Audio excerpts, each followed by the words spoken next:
no Alerta Geral.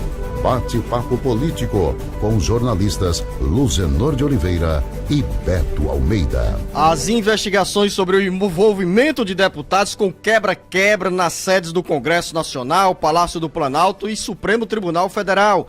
O presidente da Câmara, Arthur Lira, disse que não vê nas mensagens do deputado federal André Fernandes incitação aos atos de vandalismo em Brasília. As informações chegam agora com o repórter Sátiro Salles. O deputado federal eleito André Fernandes, do PL, acusado de incitar os atos de violência e depredação dos patrimônios nas sedes dos poderes legislativo, executivo e judiciário, ganhou nesta segunda-feira um importante aliado.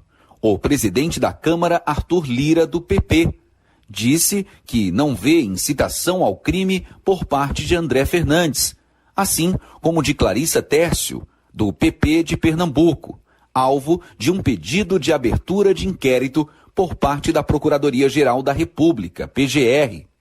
Lira chegou a citar o deputado eleito Nicolas Ferreira, também do PL de Minas Gerais, na lista, mas o pedido da PGR cita outra parlamentar, Silvia Wayampi, também do PL. O presidente da Câmara afirmou que não encontrava nos três parlamentares nenhum ato que corroborasse com os inquéritos. Lira antecipou ainda que parlamentares que negam a destruição causada nas casas legislativa nos atos de terrorismo do dia 8 de janeiro serão chamados à responsabilidade. Segundo o presidente da Câmara, um deputado não pode divulgar fatos que não condizem com a realidade. O cearense André Fernandes, além de enfrentar a ação da PGR, tem também pela frente uma ação de advogados do Grupo de Prerrogativas que quer barrar no STF e no TSE a posse do parlamentar. Com informações dos bastidores políticos, Sátiro Salles. São desdobramentos das investigações, jornalista Beto Almeida, que estão em andamento e tem incógnitas sobre o futuro desses parlamentares citados como envolvidos nas mensagens, citações e incitação a essa baderna que aconteceu na sede dos três poderes.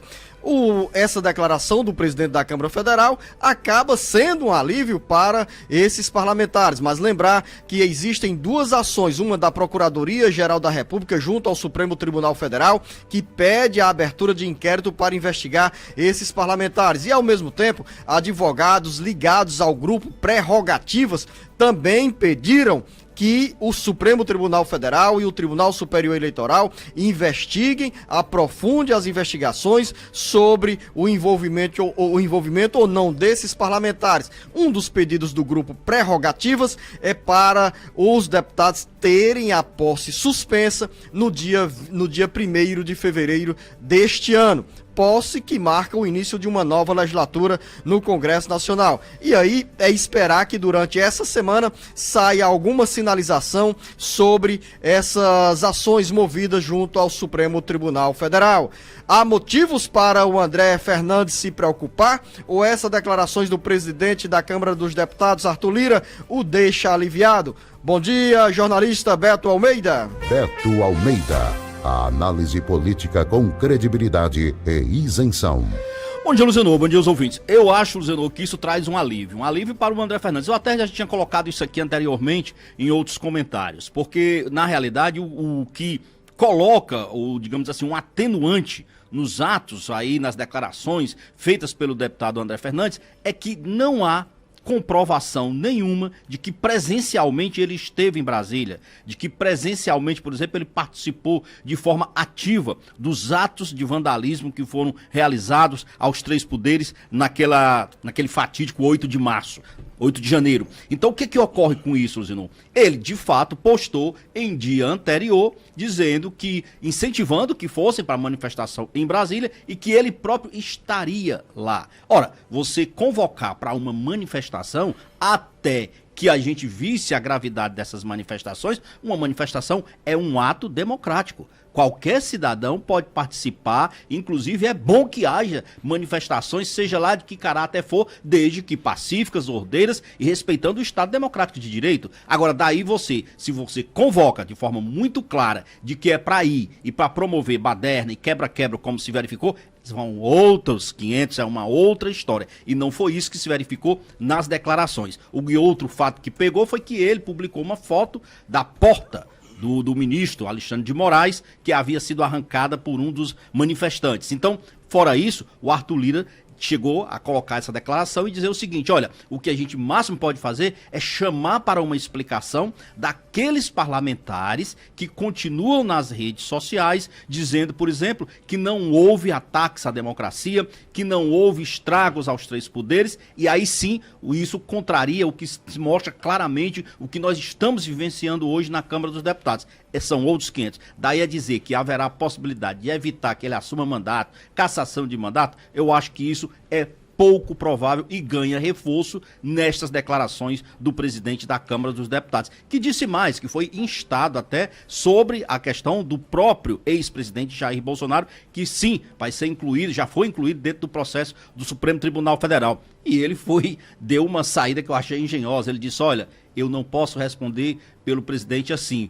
Nós temos CPFs diferentes. Cada um responde pelas suas responsabilidades. E ainda sobre esse assunto, porque estamos falando sobre o deputado federal mais votado à Câmara dos Deputados em 2022, André Fernandes, que pelo PL recebeu 229.509 votos. Se o PL não garantir uma boa assessoria jurídica, o deputado federal André Fernandes, que enfrenta essas ações por suposta incitação aos atos de vandalismo em Brasília, não tem motivos para se preocupar, porque já conta com um escritório de advogado que em 2022 recebeu mais de R$200 mil do gabinete do parlamentar na Assembleia Legislativa. As informações agora com Carlos Alberto. As informações surgidas sobre uma possível decisão do Comando Nacional do PL em não dar suporte jurídico ao deputado federal eleito André Fernandes, acusado de incitar as invasões aos poderes legislativo, executivo e judiciário, não deve trazer dor de cabeça para o campeão de votos nas eleições de 2022 no Ceará. André mantém como deputado estadual, por meio da verba de desempenho parlamentar, uma valiosa assessoria jurídica, que ao longo de 2022 custou ao bolso dos cearenses o valor de R$ 231.500. Os serviços são prestados a André Fernandes por Rael Cassouf Garcia, Sociedade Individual de Advocacia. O desembolso do pagamento é feito pela Assembleia Legislativa. A parcela liberada no mês de dezembro, mesmo sem qualquer atividade no Legislativo Estadual, foi de R$20 mil. De janeiro a dezembro, o menor valor mensal pago foi de R$13 mil, feito no mês de fevereiro. Os dados oficiais da Assembleia Legislativa mostram que, entre os 46 deputados estaduais, André Fernandes tem a assessoria jurídica mais cara.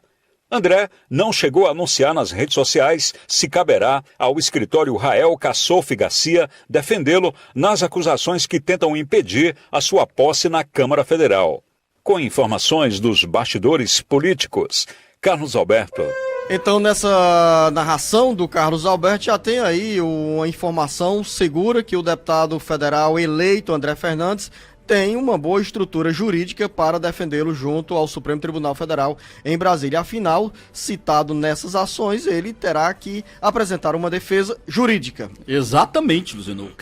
Bom, tá gastando para isso, né? É um valor bem significativo em termos de assessoria jurídica para ele, que tem um discurso ofensivo, que passou aqui os 4 anos da Assembleia marcando o seu mandato exatamente em função de muitas polêmicas criadas. Não dá para não estar cercado de uma boa assessoria jurídica. E vai começar na Câmara já tendo que se explicar, tendo que se justificar e principalmente gastar mesmo com assessoria jurídica. Agora, isso é fato. A outra é você achar que isso, ou você que eu digo assim, qualquer pessoa, no caso, achar que isso pode resultar em perda de mandato para o deputado André Fernandes. Eu não apostaria um centavo nessa hipótese. Primeiro que não se deve falar em perda de mandato neste momento, porque ele não tem um mandato de deputado federal. O que se discute nessas ele já ações... tem, Zenô. Ele só não tomou posse, ele já foi nomeado, já tomou... Mas não caberia à Câmara Federal fazer qualquer gesto sobre não é a ação Câmara. de o Supremo pede autorização, processa e a partir daí o deputado pode ser sim julgado pelos seus pares. O que está sendo discutido nesse momento, nessas ações, é a suspensão da posse.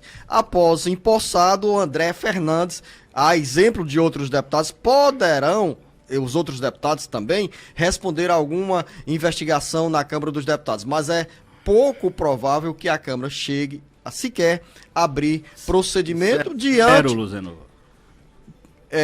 eu estava concluindo meu pensamento, mas você...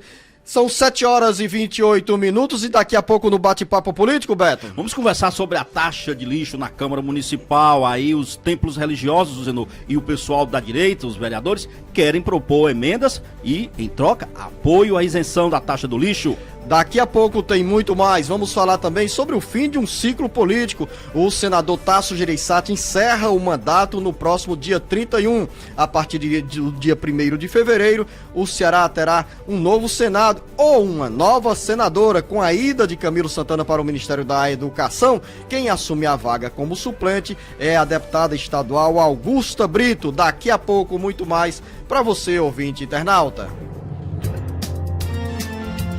O Ceará, Brasil e mundo ligados no jornal Alerta Geral.